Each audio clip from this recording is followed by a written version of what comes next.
Administration ఏ తెలియదు ఈ ముఖ్యమంత్రికి. ఈయన వైఎస్ఆర్2 అని పేరు పెట్టుకుంటూ సిగ్గుండాలి. ఆరోగ్యశ్రీ ఎక్కడుండే ఇప్పుడు ఎక్కడుంది? నువ్వు ఆరోగ్యశ్రీ పెట్టావు, నువ్వు ఆయుష్మాన్ భారత్ ఇంప్లిమెంటేషన్ లేదు. నీ ఫీ రీఎంబర్స్మెంట్లు ఎక్కడున్నాయండి? పిల్లలు చదువుకోవద్దా?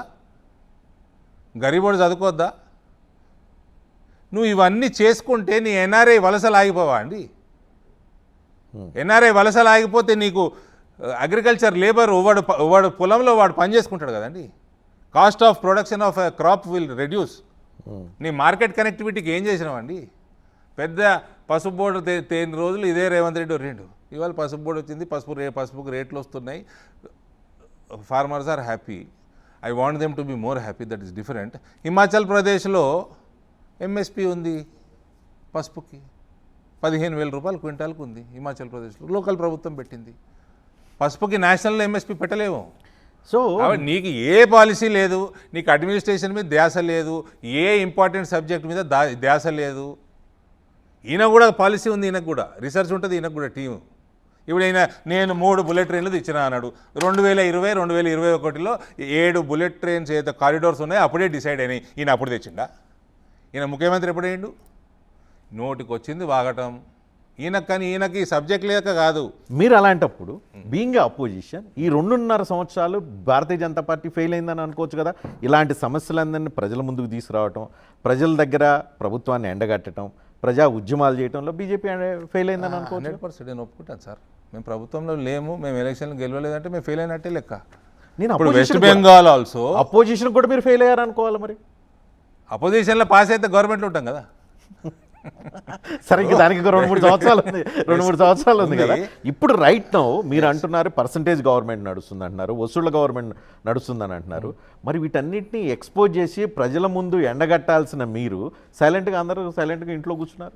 ఇప్పుడు నేనైతే అదే పని చేస్తున్నాను మీ ముందర కూర్చొని. ప్రజల్లో మనమేం భోజనం చేస్తలేము. నేను ఎండగట్టడానికే నేను మీ ముందర ఉన్నా. ఎస్, మేము ప్రభుత్వంలోకి వస్తలేము అంటే మాదే తప్పు. నేనే చెప్పాను ఇప్పుడు ఇదే ఇంటర్వ్యూలో, ప్రజలు మమ్మల్ని కోరుకుంటున్నారు, మా పని మేము చక్కగా చేస్తారేమన్నట్టే లెక్క. సో ఇంకా కాంగ్రెస్ని ప్రశ్నించాల్సిన అవసరం లేదు, ప్రజలు మిమ్మల్ని కోరుకున్నప్పుడు ప్రశ్నించాలా, మా పని మేము చేసుకోవాలా, రెండు సైమల్టేనియస్గా నడవాలా. మేరేసే జూడో కేవలం రేవంత్ రెడ్డికేనా, ఇంకా వేరే వాళ్ళకి కూడా ఏమన్నా వర్తిస్తుందా? సార్, మోదీ గారు ఎట్లా అన్నారో నాకు తెలియదని చెప్పిన. నేను చాలా చిన్న కార్యకర్తనని చెప్పిన. మనం అర్థం చేసుకుందాం రకరకాల అర్థం చేసుకునే దాంట్లో సువేందు అధికారి అనుకోవచ్చు, ఏక్నాథ్ షిండే అనుకోవచ్చు, లేదా ఇవాళ నరేంద్ర మోడీ ఆఫర్ ఇస్తే ఈ ప్రపంచంలో కాదనేవాడు లేడు. నీ కూడా ఇచ్చినారా బాబో ఛాన్సు, తర్వాత నువ్వే పశ్చాత్తాపడతావు అన్న ఇంప్రెషన్ క్రియేట్ చేయొచ్చు. నేను దాని గురించి నేను మాట్లాడితే చిర్రెత్తుతుంది. ఎక్కడుందండి కాంగ్రెస్ పార్టీ? ఏడ కాంగ్రెస్ పార్టీ చూసిన రోజులే. ఇది ఎక్కడ కాంగ్రెస్ అండి? చిచోరా కాంగ్రెస్ ఇది. సగం క్యాబినెట్లో కొందరు మినహా క్వాలిటీ కాంగ్రెస్ ఎక్కడా లేదు సార్. వెరీ ఫ్యూ లీడర్స్ క్యాబినెట్లో ఉన్నారు సిగ్నిఫికెంట్గా, బయట అక్కడక్కడ ఉన్నారు అంతే. అదర్వైజ్ ఎక్కడ ఉందండి కాంగ్రెస్? మీ ముఖ్యమంత్రి కాంగ్రెస్ వాడు కాదు. 1 ఇయర్ బీజేపీ ఆర్థడాక్స్ పాలిటిక్స్ కరెక్ట్గా చేసుకుంటే ఎలక్షన్కి పోతే 80% సీట్లు గెలుస్తాం. 2/3 మెజార్టీ ఈజీ గెలుస్తాం సార్ ఇక్కడ తెలంగాణలో. మీ పార్టీ అంతర్గత రాజకీయాల గురించి వద్దాం. మీకు బండి సంజయ్కి ఏంటి గొడవలు? ఏం గొడవ లేదండి. ఏముంది గొడవ? పక్క నియోజకవర్గాలు కరీంనగర్, నిజామాబాద్, మీ ఇద్దరి మధ్య వర్గ పోరాటం ఉంటుంది. మీరు బండి సంజయ్ మీద నిరంతరం కంప్లైంట్లు ఢిల్లీలో పెడుతూ ఉంటారు అని అంటారు, నిజమేనా? పక్క నియోజకవర్గంలో అంటే పర్సనల్లీ నాకున్న అడ్వాంటేజ్ అంటే రకరకాల లాంగ్వేజెస్లో ఐ కెన్ కమ్యూనికేట్. మా ఫాదర్ బ్యాక్గ్రౌండ్ ఉంది కాబట్టి నేషనల్ పాలిటిక్స్ తొందరగా అర్థం కావచ్చు. నాకున్న కమ్యూనికేషన్ స్కిల్తో మా ఇన్ఛార్జులు కానీ ఎవరున్నా కానీ పెద్ద నాయకులతోటి ఇంటరాక్షన్ ఎక్కువ ఉంటుంది. 2019లో బండి సంజయ్ గారికి టికెట్ ఇవ్వాలని రికమెండ్ చేసిన దాంట్లో one of them myself. Bandi Sanjay was a strong Karimnagar town candidate. ఎవరు బాగుంటుందని నన్ను అడిగిన వాళ్ళు ఉన్నారు. నేను సంజయ్ ఉంటే బాగుంటుంది, నాకు కూడా అడ్వాంటేజ్ అవుతుంది బలంగా ఉంటే పక్క నియోజకవర్గంలో చెప్పిన వ్యక్తుల్లో నేను ఒక్కడిని. బండి సంజయ్ ప్రెసిడెంట్ కావాలి, నన్ను చేయండి అంటే నీకు కుదరదు, నువ్వు మొన్ననే వచ్చినావు అని 2019లో అంటే బండి Sanjay was my second option clearly. ఇది గతం, ఇప్పుడు అంతా పరిస్థితులు మారిపోయినాయి అనేది. ఆయన పని ఆయన బండి అనుకున్నా సార్. సంజయ్ని ఇదే మీరు ప్రెసిడెంట్గా మీరు గతంలో మీ వంతుగా మీరు రికమెండ్ చేశారు. ఇప్పుడు బండి సంజయ్ని తీసేయమని గతంలో కంప్లైంట్ చేసింది కూడా మీరే అని చెప్పని అంటూ ఉంటారు. తెలియదండి. ఇప్పుడు బండి సంజయ్ ఇంట్లో ఆయన కుమారుడు వివాదం వెనుక మీరు ఉన్నారని అంటూ ఉంటారు. నేను ఎందుకున్నాను సార్, నాకేం సంబంధం.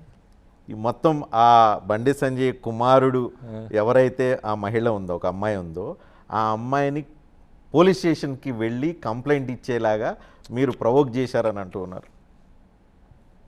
ఒప్పుకోరా? కరెక్ట్ కాదా? ఒప్పుకోరా? ఇంపాసిబుల్. హా. మరి ఎందుకు ఇంత పెద్ద ప్రచారం జరుగుతుంది? విత్ ఇన్ ద పార్టీ జరుగుతుంది, బయట జరుగుతుంది. ప్రచారము ఇట్లా జరుగుతుందని కూడా తెలియదు నాకు. తెలీదా మీకు? తెలియదు నాకు. ఎందుకు మీరు చెప్తా మొత్తం సార్? మొత్తం ఆ అమ్మాయి వెనక మొత్తం కథ నడిపించి బండి సంజయ్ని ఇరికించేశారని చెప్పి బయట ప్రచారం. అంటే ఇప్పుడు అది పాక్సో కేసు ఉంది, ఎక్కువ మాట్లాడడం కూడా సబబు కాదు. కరెక్ట్ కాదు, సబబు కాదు. నేను కేసు గురించి వాళ్ళు మాట్లాడలేదు. ఒక రిలేషన్షిప్లో ఉన్నట్టు మీ ఛానల్ ద్వారా తెలుసుకున్నా, మీ ఛానల్లోనే విన్నా. వాళ్ళు కలిసి ఎన్నో నెలలు నేను తిరగమన్నా. ఆ అమ్మాయి ఏజ్ తెలుసా నాకు, ఈ బాబు తెలుసా నాకు. ఇప్పుడు ఈ కేసు మొత్తం జరిగిన తర్వాత మీరు ఎప్పుడన్నా సలహా ఇవ్వటం కానీ మాట్లాడటం కానీ లేదు, ఈ మధ్య మాట్లాడలేదు. ఇంత సెన్సిటివ్ కేసు ఉన్నాక ఏం డిస్టర్బ్ చేస్తాం. బండి సంజయ్ తన కుమారుడు ఏదైతే ప్రాబ్లంలో ఉన్నారో ఒక మాట అన్నారు. ఆయన ఒక హనుమాన్ జయంతి ర్యాలీలో నాకు అగ్గి పెట్టారు, ఈ అగ్గితో మొత్తం అందరినీ భస్మం అయిపోయే అవకాశం ఉంది అని చెప్పని అన్నారు. ఆ కేటగిరీలో విత్ ఇన్ ద పార్టీని ఉద్దేశించి అన్నారా, తన ప్రత్యర్థులు పక్క పార్టీలో ఉన్న వాళ్ళని ఉద్దేశించి అన్నారా? ఎవరికి అర్థం కాల. మీరు డీకోడ్ చేయగలుగుతారా? నాకు కూడా అర్థం కాలేదు సార్. మీరు విన్నారా డైలాగ్? ఇట్లా మీ ఫార్వర్డ్లలో వచ్చింది. సో మీలాంటి వాళ్ళు మీద ఆయన ఉద్దేశించి కామెంట్ చేశాడని అనుకోవచ్చా? మాకు ఏం సంబంధం అండి.